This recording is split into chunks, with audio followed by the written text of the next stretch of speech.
Avez-vous déjà laissé la peur du jugement paralyser votre créativité? Savez-vous que 9 créateurs sur 10 ont peur du regard des autres et justement aujourd'hui, on va briser ces chaînes. Vous allez voir comment passer de l'incertitude à l'assurance totale grâce aux conseils de Maxence Rigotier. Et restez bien jusqu'à la fin parce que Maxence justement va partager 3 règles à suivre pour essayer de mieux gérer les haters. Parti de rien, Maxence a dû faire face à des ricanements quand il a lancé sa chaîne YouTube et aujourd'hui, c'est un YouTuber à succès avec plus de 165 000 abonnés cumulés sur ces 2 chaînes YouTube. Maxence, beaucoup de créateurs de contenu se sentent paralysés par la peur du jugement. Tu en parles dans ton bouquin De la patate à 100 patates. Il y a cette fameuse désapprobation silencieuse qu'on peut avoir parfois de sa famille quand on lance une chaîne YouTube, de ses proches, de ses collègues. Donc quel serait pour toi le premier conseil que tu pourrais donner à quelqu'un qui veut se lancer sur YouTube, qui veut créer sa chaîne, mais qui a peur un peu du regard des autres? Ok, excellent. Merci pour l'invitation, Olivier. Donc déjà, c'est de réaliser un entraînement. Donc aujourd'hui, dans un ère des Reels, des Shorts, des TikTok, des posts LinkedIn, ce que vous pouvez faire donc, directement avec votre smartphone,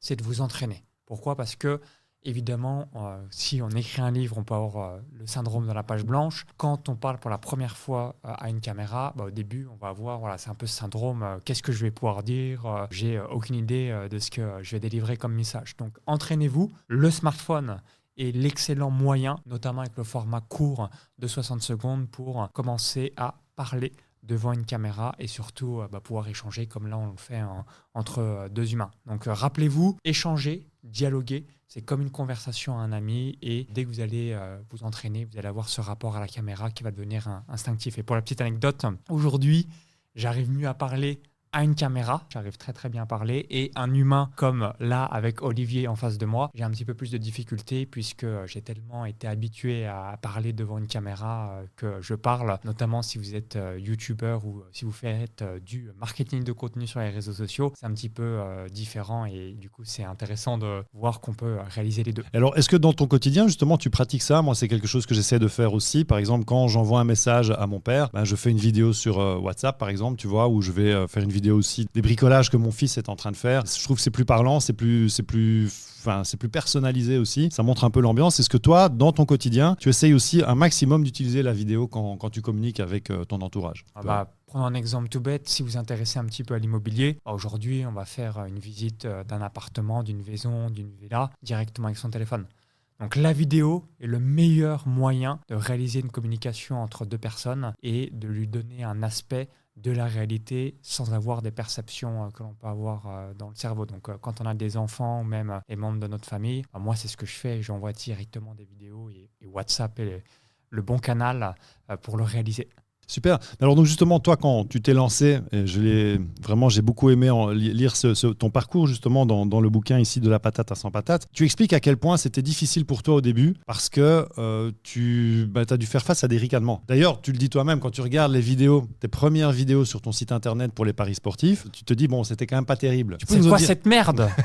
C'est ce que je me suis dit et c'est tout à fait normal. En fait, il y a 2 choses. La première chose, notamment quand vous lancez votre chaîne YouTube ou vous créez de la vidéo, mais quel que soit le canal, c'est que ça va vous permettre de faire péter toutes les croyances limitantes. Donc, qu'est-ce qu'on a dans notre cerveau? On a des peurs, on a des croyances limitantes, on a des bagages émotionnels et surtout, cerise sur le gâteau, on a été conditionné par la culture, la religion, la société, ainsi de suite. Et ensuite, la question que je vous invite à vous poser sur votre lit de mort, donc on est juste de passage sur Terre entre 30 000 et 35 000 jours en moyenne en fonction de la durée de vie que l'on va avoir, est-ce que vous souhaitez avoir des regrets? Et tout de suite, quand vous allez vous dire ça, vous allez dire, ok, là c'est la peur de la critique, là c'est la peur du jugement, là c'est la peur du rejet, là c'est la peur du regard de l'autre. Donc toutes les peurs, c'est de l'identifier quand elle a lieu. C'est tout à fait normal. Quand vous démarrez de zéro, vous avez toutes les peurs possibles et inimaginables, la peur d'être imparfait, la peur de la solitude, etc., etc. C'est tout à fait normal. Une fois que j'ai identifié cette peur, c'est de se dire, ok, est-ce que c'est réellement moi, ma peur, qui je suis, ma personnalité, l'individu que je suis, ou en revanche, c'est un conditionnement ou la peur d'une autre personne. Donc souvent, ça va être soit la peur de nos parents, notamment liée au conditionnement, peut-être la peur liée à la société, à l'école, l'enfance, etc. Et rien que déjà prendre conscience de cette peur, c'est de se dire, ok, finalement, c'est pas moi en tant que personne, individu, identité, mais c'est plutôt un conditionnement que j'ai pu avoir par le passé. Vous avez peut-être déjà entendu cette statistique, la fameuse théorie des 10 000 heures. Si vous n'avez jamais tapé dans une raquette de votre vie, vous pratiquez 10 000 heures de tennis, vous allez être meilleur que 99% des gens. Vous n'allez peut-être pas être, évidemment, vous allez pas être Nadal, je pense, Djokovic ou Federer, mais vous allez être meilleur que 99% des gens. Donc, c'est vraiment pratiquer les petites victoires quotidiennes et ce qui vous permettent petit à petit de se dire, OK, au début, je bafouille, j'ai le syndrome de la vidéo blanche et petit à petit, en pratiquant, vous allez être de plus en plus fluide. Donc, en amont de faire une vidéo, vous structurez votre message, donc en vous disant si on doit avoir 1, 2 ou 3 idées que je dois retenir de ce message en fonction de la durée de la vidéo, si c'est un format court ou un format long. Et ensuite, c'est vraiment avoir, comme là on est en train de le faire, un échange comme un ami. Donc quand vous parlez à un ami, vous ne structurez pas dans votre esprit en vous disant qu'est-ce que je vais dire. Donc c'est normal. Ensuite, comme on fait une vidéo, c'est bien pour que les personnes puissent retirer quelque chose du message que vous allez réaliser. 1, 2, 3 ou 4 points clés, idées, notes importantes que vous voulez avoir de la vidéo. Et c'est comme ça que vous allez pouvoir vous constituer une communauté, avoir des clients et surtout devenir à l'aise en vidéo. Pratiquez, pratiquez, pratiquez. Et quelle que soit la peur que vous avez, l'identifier, passer à l'action et ensuite elle va disparaître naturellement par la suite. Écoute, c'est super, c'est vraiment très intéressant. Je te remercie pour tout ça, Maxence. Alors justement, maintenant, on pratique, on a son smartphone, on sait, on suit la structure que tu dis, donc on se dit, OK, voilà, je vais partir sur 3 points et on s'entraîne un petit peu à faire ça. À partir du moment où, je sais que c'est la peur de beaucoup de personnes qui nous regardent, on va lancer la vidéo sur YouTube. On publie, on appuie sur ce fameux bouton publier. Comment faire pour gérer par rapport justement à la famille, les amis, les collègues, cette peur de se décrédibiliser, la peur justement du regard de ces personnes? Donc la première chose que vous devez avoir en tête et que vous avez peut-être déjà, où le livre les 4 accords Toltec l'explique très bien, c'est ce qu'on appelle l'effet miroir. Donc qu'est-ce que c'est? C'est tout simplement que la personne qui va cracher son venin ou que sais-je dans les commentaires, c'est pas contre vous personnellement. C'est souvent, les gens vont réaliser quelque chose parce qu'ils ont une frustration, un moment de mécontentement dans leur vie, mais qui n'a rien à voir par rapport à vous. Et vous, comme vous êtes l'effet miroir, vous allez juste appuyer sur un bouton sur la personne, mais quelle que soit la personne, c'est la personne en tant que telle qui a eu son bouton qui a été appuyé. Donc, première leçon à avoir pour faire face aux haters, ne prenez rien personnellement. Donc, soyez zen par rapport à ça. Donc, même si quelqu'un vous insulte, vous dit c'est trop de la merde de ce que tu as dit, je ne suis pas d'accord, ou ainsi de suite, ne prenez pas les choses personnellement. Donc ça, c'est le premier conseil que je veux vous partager. Ensuite, le deuxième conseil que j'avais noté donc à la page 37 de l'ouvrage, c'est de réaliser du contenu pour vos futurs clients. La personne qui va vous insulter, qui va cracher votre venin, qui va dire des choses négatives sur ce que vous réalisez, est-ce qu'elle va un jour vous payer? La réponse est non. Donc, ne perdez pas de temps. En plus, il y a une fonction qui est très basique qui s'appelle bloquer ou supprimer ou signaler. Ça prend 1 seconde et faites toujours le contenu pour les gens qui apprécient ce que vous faites, les gens qui vont acheter vos différents produits. Donc, je sais que c'est normal, c'est un biais humain qui est la peur de ne pas être aimé.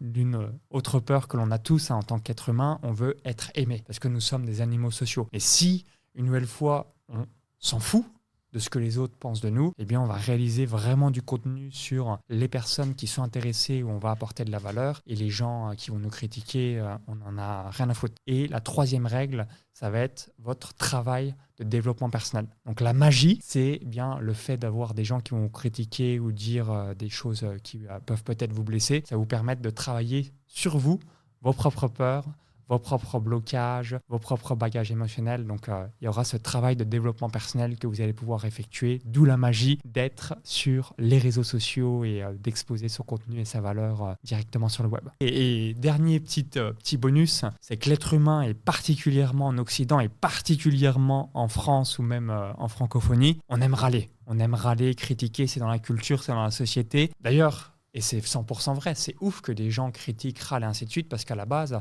c'est gratuit. Les gens sont câblés à critiquer, râler, ainsi de suite, parce qu'ils entendent ça à longueur de journée dans la société. Et du coup, l'environnement fait qu'on critique tout ce qui bouge. Mais si on parle de manière hyper pragmatique, en soi, c'est du contenu gratuit. Donc la personne, t'as envie de lui dire, ferme ta gueule, t'as rien payé, et si t'es pas content, tu te barres. En 3 secondes, c'est fait. Là, vous comprenez avec mon exemple que les personnes qui vont cracher votre venin, c'est absolument pas contre vous personnellement, mais c'est contre eux qui sont en colère et ils le manifestent à travers les réseaux sociaux puisque c'est leur manière d'évoquer leur stress, leur frustration, leur mécontentement dans leur propre vie. Et puis tu parles aussi dans le bouquin de vraiment faire la différence entre une critique qui est totalement gratuite et qui est un petit peu basique et une critique qui va être constructive où la personne va être plutôt modérée dans sa manière de réagir à la vidéo. Elle va quand même donner des points positifs, peut-être des pistes d'amélioration. Là, ça peut être quelque chose qu'on peut prendre en compte pour essayer de s'améliorer. Mais donc, est-ce que tu peux en dire un mot là-dessus ? Ouais, complètement. Vraiment distinguer donc, la critique gratuite qui va être soit l'insulte, le mécontentement ou que sais-je, versus la critique constructive. Par exemple, si quelqu'un nous disait, je ne sais pas, peut-être tu peux régler un tout petit peu plus cette lumière ou ce micro ou cet éclairage, là, c'est une critique constructive à prendre en compte qui va nous permettre de nous améliorer petit à petit. Mais les personnes qui font des critiques constructives, souvent, c'est des phrases bien expliquées et ce n'est pas 3 mots ou une ligne versus quelqu'un qui va juste faire de la méchanceté gratuite. Ouais, c'est vrai que quand on arrive à faire la différence entre ces deux-là, ça permet aussi d'être peut-être moins touché par un commentaire qui est totalement négatif. Ne prenez pas les choses personnellement voilà. Et ça va faire une grosse diff. Et comme tu le dis, développement personnel, vraiment essayer de s'améliorer, et, dans le sens où au plus on est critiqué, au moins ça fait mal. C'est un peu comme en séduction, la première fois qu'on veut approcher une fille et qu'on prend un nom, c'est très dur, et puis à force d'approcher des filles, de prendre des noms, finalement c'est jamais qu'un nom en plus. Et donc c'est aussi une forme de développement personnel. Est-ce que tu utilises ChatGPT par exemple pour répondre aux commentaires négatifs comme ça ? Nous, j'avoue que les commentaires négatifs, on est assez carré, entre guillemets. Ouais. On fait supprimer et soit supprimer, bloquer. Donc, on répond jamais. Et s'il y a des commentaires négatifs mais constructifs, là, on dit merci pour ton retour. Très bonne remarque de ta part. On va faire du mieux que l'on peut pour prendre en considération ton excellent conseil, ta suggestion, puisqu'elle est très pertinente. D'accord. Super. Et alors justement, donc là, on est sur les critiques qu'on va recevoir en ligne. Il y a aussi peut-être le regard des autres dans son cercle familial, ses amis. Ça fait encore plus mal, ses proches. Et donc, tu en parles beaucoup dans ton bouquin, surtout quand toi, tu as lancé ton business en ligne. Tu as senti que tes parents t'encourageaient pas plus que ça, qu'ils étaient un petit peu inquiets. Moi, je sais que certaines personnes qui vont lancer leur chaîne YouTube ont peur aussi que leurs parents se disent « Mais tiens, qu'est-ce qui se passe ?» ou son conjoint, son époux. Quel est ton point de vue là-dessus ? Comment on fait pour gérer ça ? Ouais, je comprends. Peut-être que vous êtes dans une configuration aujourd'hui, votre mari ou votre femme, ou peut-être même carrément vos enfants, disent « Mais qu'est-ce que tu fous ?» directement sur les réseaux sociaux, ou encore « Mais pourquoi tu veux lancer ta chaîne YouTube ?» et ainsi de suite. C'est tout simplement parce que l'être humain n'aime pas le changement et la personne tout de suite va se sentir dans l'insécurité de voir soit son mari, ses enfants, sa femme réaliser quelque chose d'inédit. Donc ce que vous devez réaliser dans un premier temps, c'est de le garder pour vous et ensuite de passer à l'action et s'il y a uniquement vos résultats qui vont leur permettre à leur tour d'être inspirés. Parce que vous vous souvenez peut-être comment se passe une idée. Au début, tout le monde se fout de votre gueule. Ensuite, les gens commencent à être de plus en plus dubitatifs, mais dans le bon sens. Et ensuite, les gens sont inspirés. Ils se disent comment t'as fait ? Je veux devenir pareil. À chaque fois, l'idée passe par ces 3 phases afin, votre objectif, c'est d'inspirer les autres, donc en l'occurrence votre famille, et même si ces personnes-là ne croient pas en vous ou sont plutôt réticents, c'est de dire « Ok, je comprends ton point de vue. Moi, je souhaite le réaliser parce que c'est l'un de mes rêves et je sais exactement où je vais. Et ce que je te propose, c'est qu'on en reparle dans 6 mois, 1 an, 2 ans, 3 ans, 5 ans. Et ensuite, grâce au travail et aux résultats que vous allez avoir, ça va être chose inverse. Donc, inspirez les gens.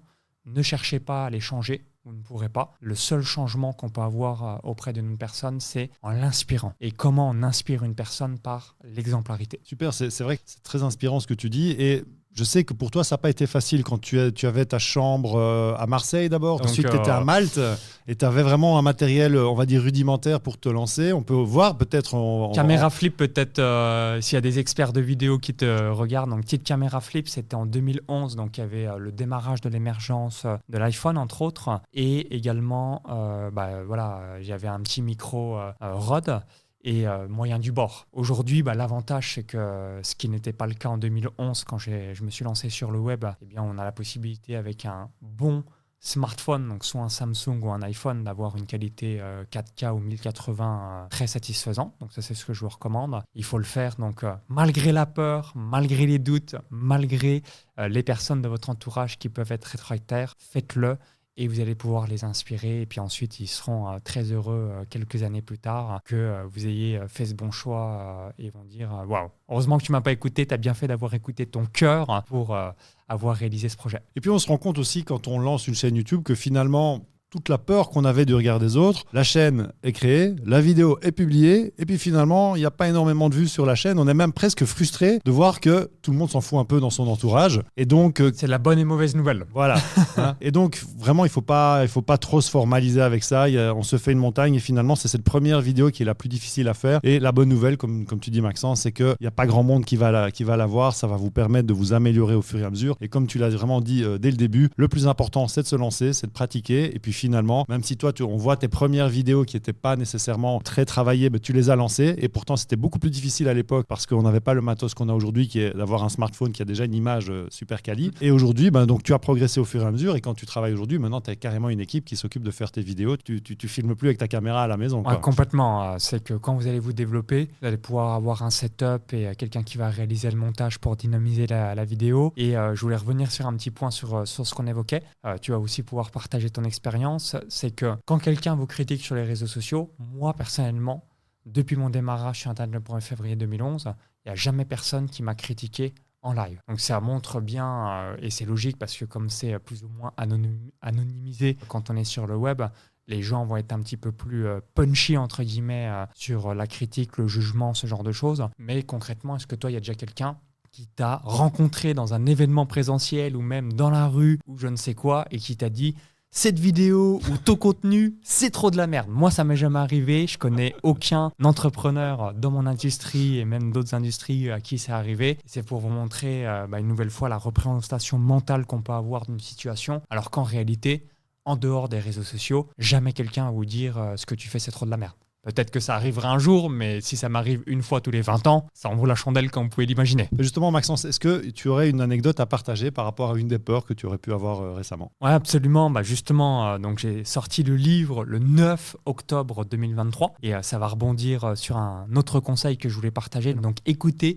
systématiquement les conseils des professionnels, donc quelqu'un qui sait de quoi il parle. Donc si c'est dans la vidéo, est-ce que c'est un professionnel de la vidéo ou alors est-ce que c'est quelqu'un qui a jamais fait une vidéo de sa vie? Donc souvent les gens vont donner des conseils gratuits, donc conseils non sollicités. Donc écoutez uniquement les conseils des gens qui ont prouvé et qui montrent qu'ils sont experts et qui montrent de quoi ils parlent dans la thématique et non quelqu'un, admettons, si c'est vos parents qui n'ont jamais allumé une caméra de leur vie et qui vous donnent un conseil, n'écoutez pas ce conseil, évidemment. C'est des conseils gratuits, non sollicités. Et pour la petite anecdote que je voulais partager, je me lève, donc je sors le livre le 9 octobre 2023 et aux alentours à peu près du 15 novembre 2023, donc environ 5 semaines après la sortie du livre, je me réveille un matin et je vois un commentaire 1 étoile qui est écrit du style livre inutile, j'ai perdu 20 € et en plus tous les commentaires sont fake. Je me dis c'est quoi ce bordel? C'est qui ce con qui m'a donné 0 et qui vient mettre un commentaire 1 étoile sur Amazon et qui vient pourrir un petit peu mes différents avis sur cette plateforme? Et ce que j'ai fait, donc j'ai fait un petit appel à Amazon avec ma maison d'édition, donc il a été retiré, mais c'est vraiment pour vous donner. Donc numéro 1, la personne n'avait pas acheté le livre. Parce que sinon, vous avez l'achat vérifié. En tout cas, elle ne l'avait pas acheté sur Amazon. Et surtout, dans la suite de ses propos, là où c'était marrant, c'est non seulement tu m'as donné 0, mais même si tu m'avais donné 20 balles, dis pas numéro 1 que 100% de ce que j'ai écrit, c'est de la merde. Voilà, c'est vraiment un manque total. J'ai mis quasiment 1 an à écrire le livre. Tu ne peux pas me dire qu'il n'y a pas au moins un conseil que tu peux retirer dans ta propre vie. Et ensuite, évoquer que tous les commentaires sont fake, ils ne peuvent pas être fake puisque c'est des achats vérifiés. Justice dans cette histoire, Amazon a retiré le commentaire. Mais c'est vraiment pour vous dire, je ne connais pas cette personne, mais quand elle a écrit ce commentaire, j'ai quand même gardé le screenshot parce que c'était pour la petite anecdote et c'est assez marrant. C'est que vous allez recevoir quelqu'un qui avait envie de cracher son venin, ainsi de suite, qui a mis ce commentaire et ça va arriver dans votre carrière entrepreneuriale. Quel que soit ce que vous faites, il y aura toujours des gens qui vont vous critiquer. L'objectif, c'est de passer à l'action, réaliser vos rêves et vous allez être fiers de vous au fil des ans. Donc, go, go, go. Tout à fait, mais j'aime beaucoup cette anecdote et c'est vrai que parfois dans son entourage, et tu en parles aussi dans ton bouquin, d'ailleurs, vraiment, moi j'ai adoré